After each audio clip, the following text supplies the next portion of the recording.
You had already mentioned something regarding tissue culture and that perhaps leading to some of the lack of microbial response with corn to whether it's a biological pesticide or microbial inoculants. Cannabis is definitely moving towards a lot more tissue culture. There's a lot of interest in especially with hop latent viroid. What would your recommendation be if you were a cannabis grower and you received tissue culture plantlets? What would your first step be in terms of trying to get that health back into the plant? Well, it's a good question.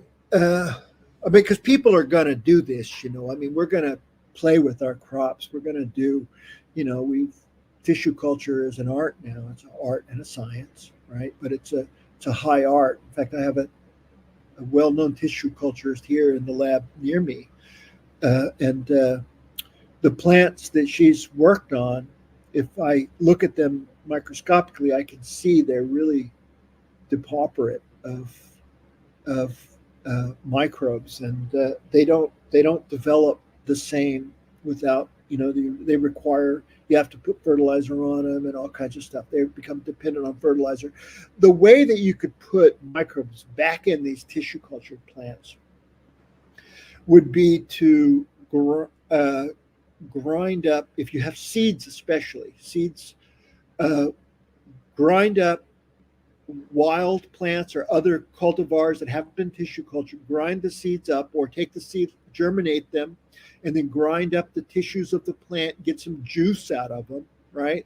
Get the juice out of them, and then take that and put that on your tissue cultured seed and let that germinate in that juice, and then they'll absorb those microbes from the juice. Yeah, no, that's how we. So we have that's how we do it here. You don't have to isolate. In fact, it's better not to try to isolate the bacteria because you don't know what bacteria are involved. There may be multiple bacteria, and you may not even be able to cultivate it. It's like hit or miss if you're trying to isolate.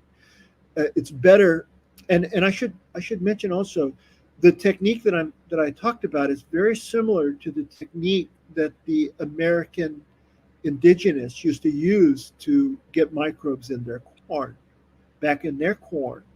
And they would, they had been cultivating corn for a long time. They had something called a corn medicine.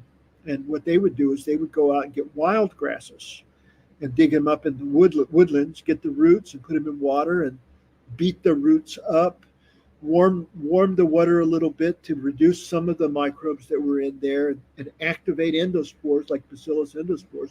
And then they would germinate their corn in it. When the roots came out a little bit, just poked out of the corn kernel, then they would go take that and plant those in their mounds with their other two sisters for their three sisters agriculture, or their fields if they were doing fields. That's a published technique that they used. There was a Iroquois, there was a holy man actually that wrote Iroquois named Handsome Lake was his name, but he wrote about that corn medicine technique. Oh man, so many questions. All right, let's reel it back in a little.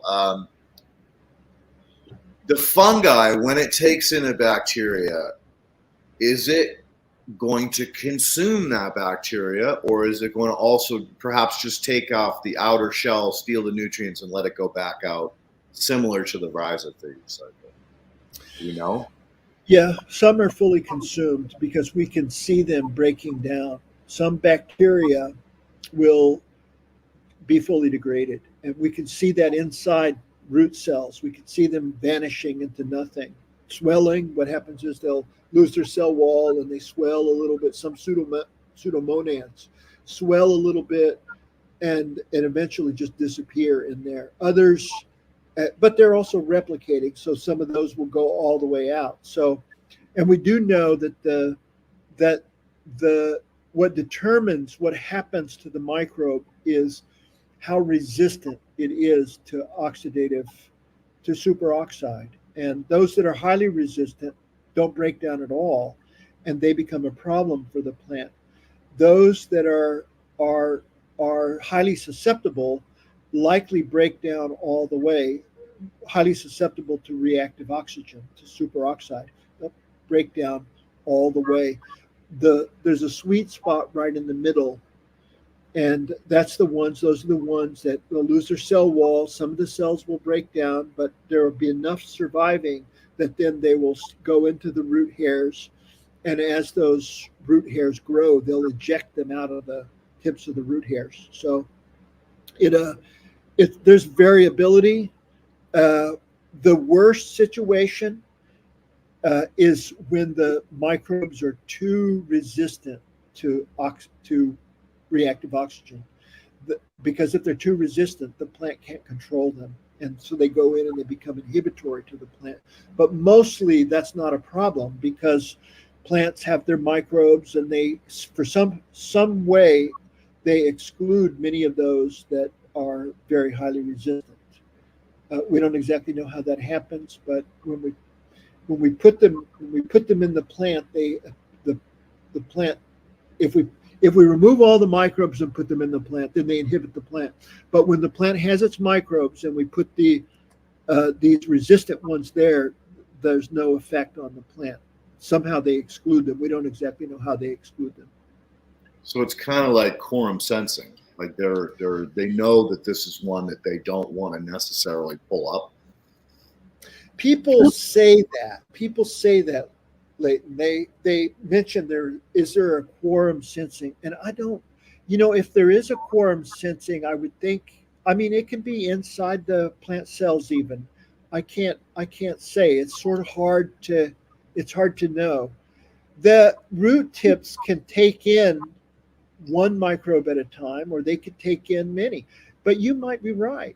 I mean, you might be right about that. Maybe if there's not enough of them there because all these others are there on the root tip, that would essentially not have a quorum enough so that they can then be absorbed, right? That's what you're getting at, I think, Leighton. And that could be, yeah, it could be there. That could be that plays a role, but I just don't know for sure what the mechanism is.